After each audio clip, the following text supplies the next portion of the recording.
This is Crow Inquisitors, and you're about to listen to some original fiction inspired by the game.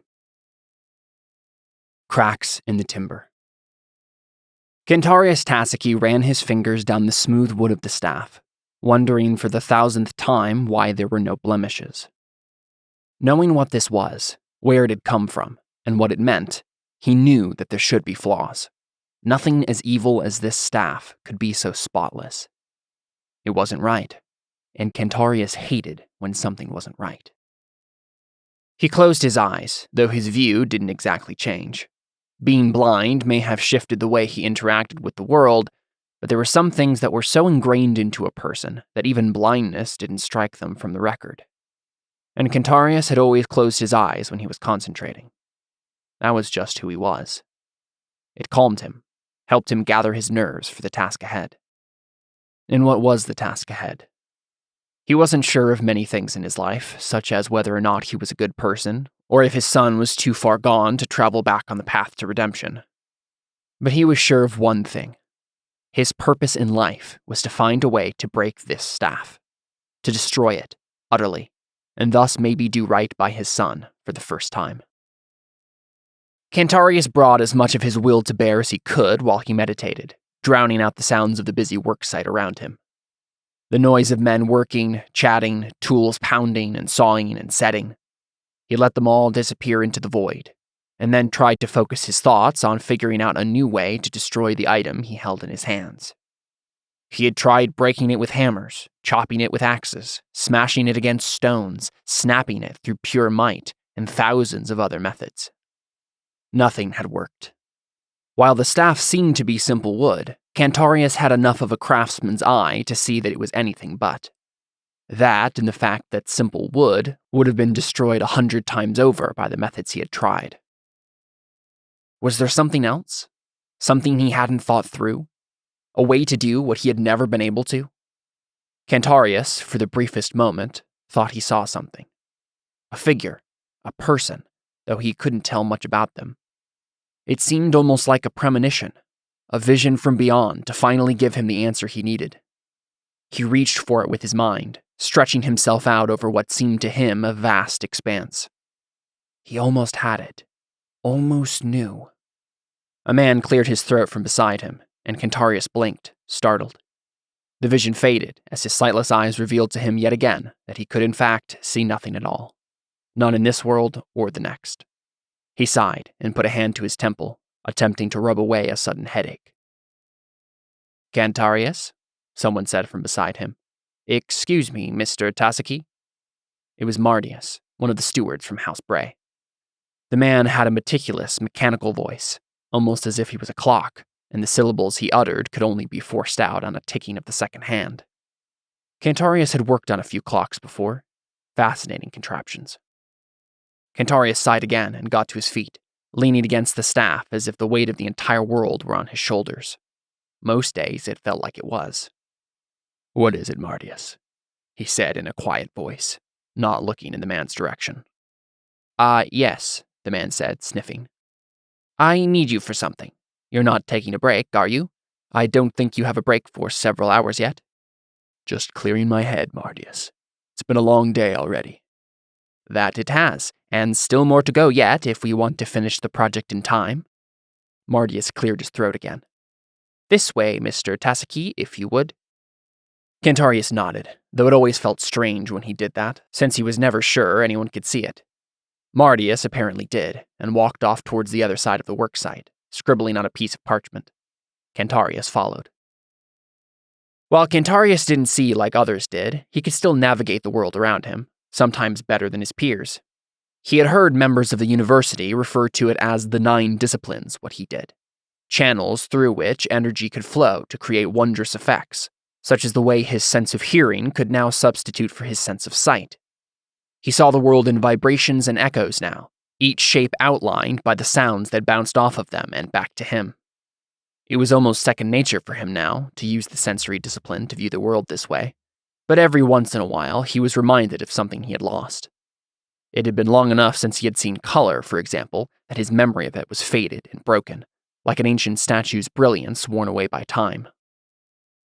They made their way across the site that would soon be a new administration building for the dock district, stepping around frames of walls and their support braces, past workers and their overseers, until they could hear shouting. 2 workers stood in a growing semicircle of onlookers, blustering and boasting in preparation for what Cantarius knew would end in a fight. Mardius stopped several yards before the gathering and then turned to him. "The other overseers are busy, and I need you to deal with this. They've been leading up to this all day, and your particular style of conflict resolution might be suited for putting an end to this."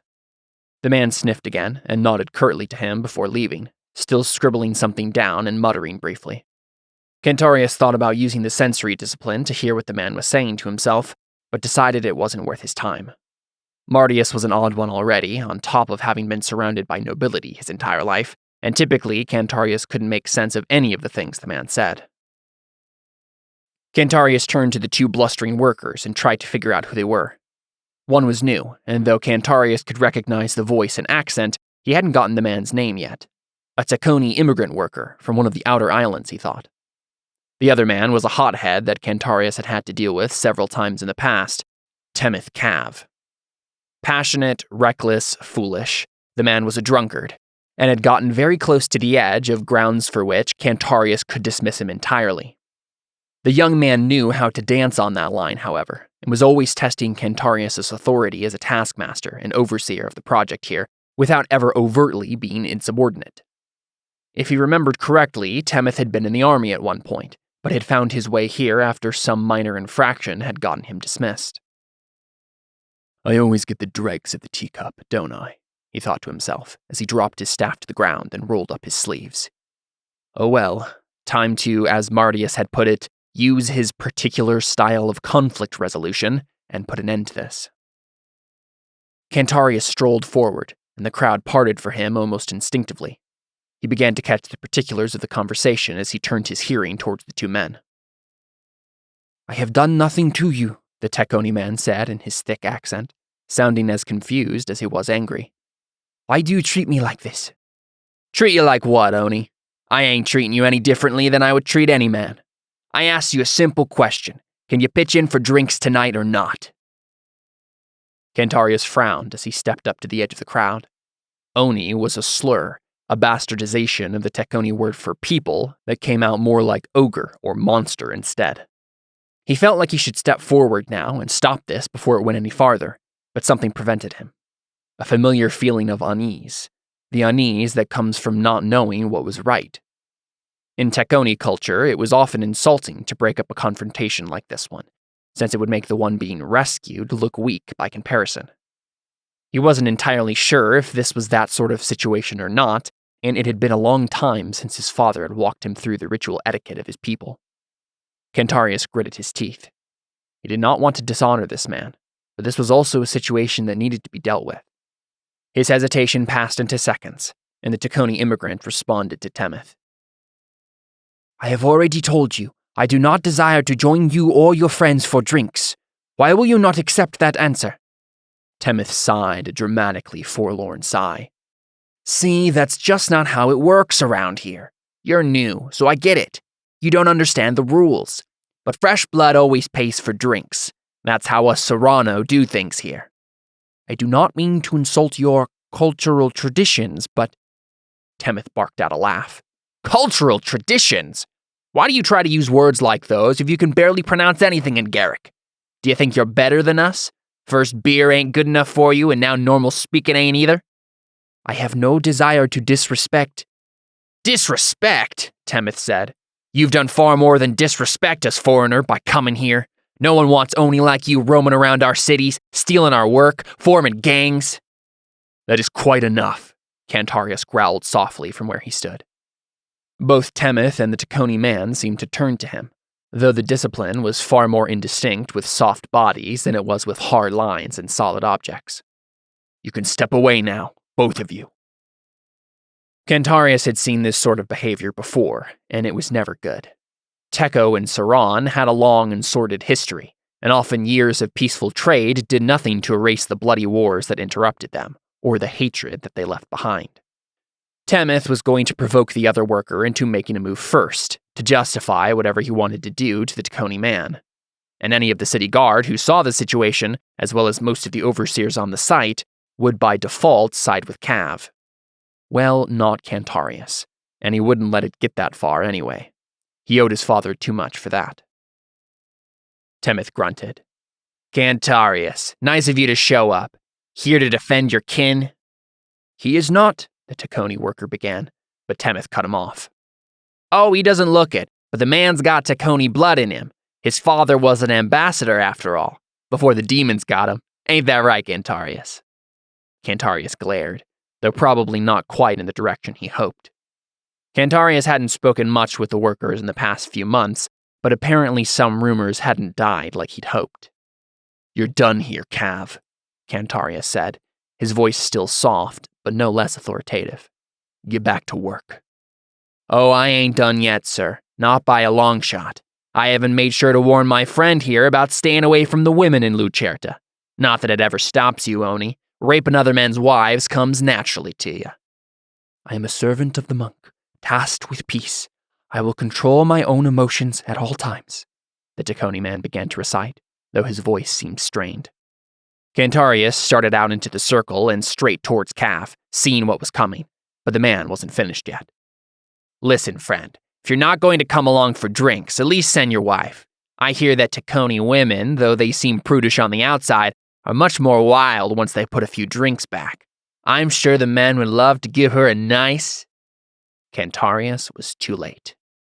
The Tacony man reached down to grab some discarded tool that Cantarius had failed to notice, and he was rushing for Temeth before either of them could react. He closed the distance before Cantarius could, and with one clean blow, the man brought what must have been a hammer into Cav's stomach, knocking the wind out of him and sending him tumbling backwards.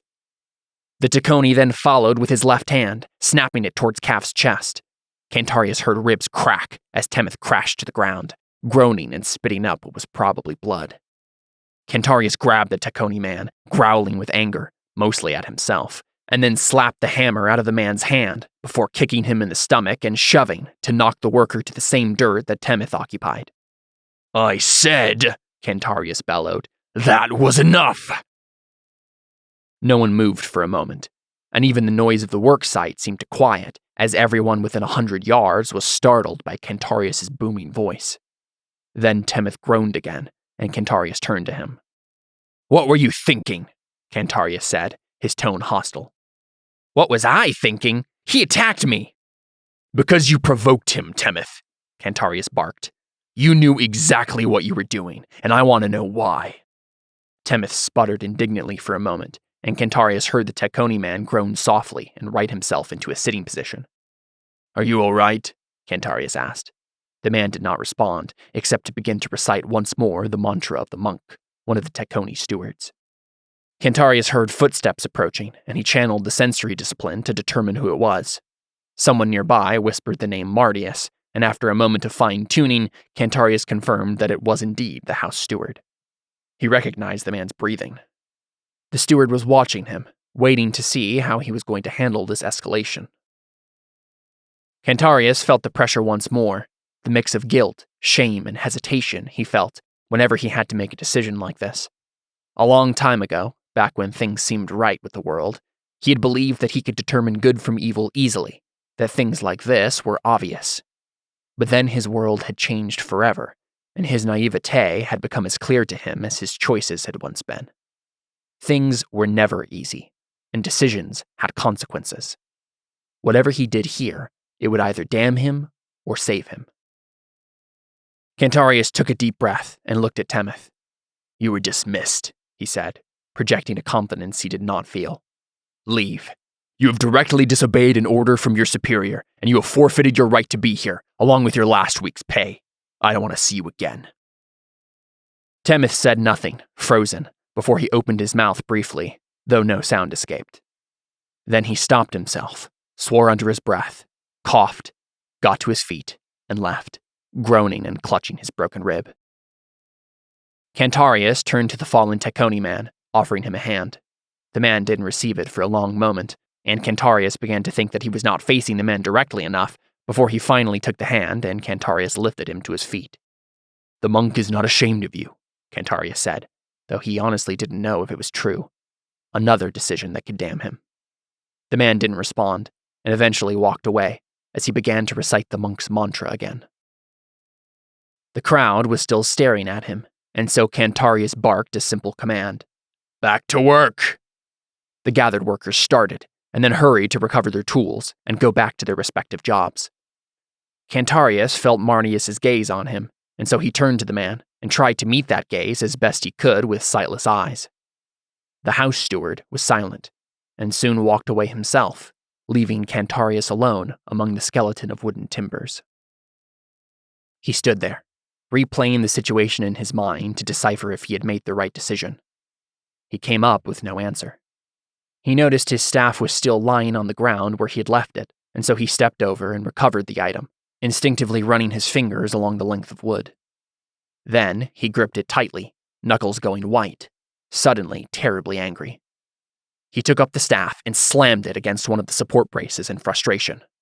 The staff, of course, didn't break, and the brace didn't budge either, sending a jolt up his arm as the shock of the blow sought somewhere to go. Cantarius let his arm drop, and his grip loosen on the staff. And then, the last one to walk away, he went back to his work. That work, as always, did not give him any solace.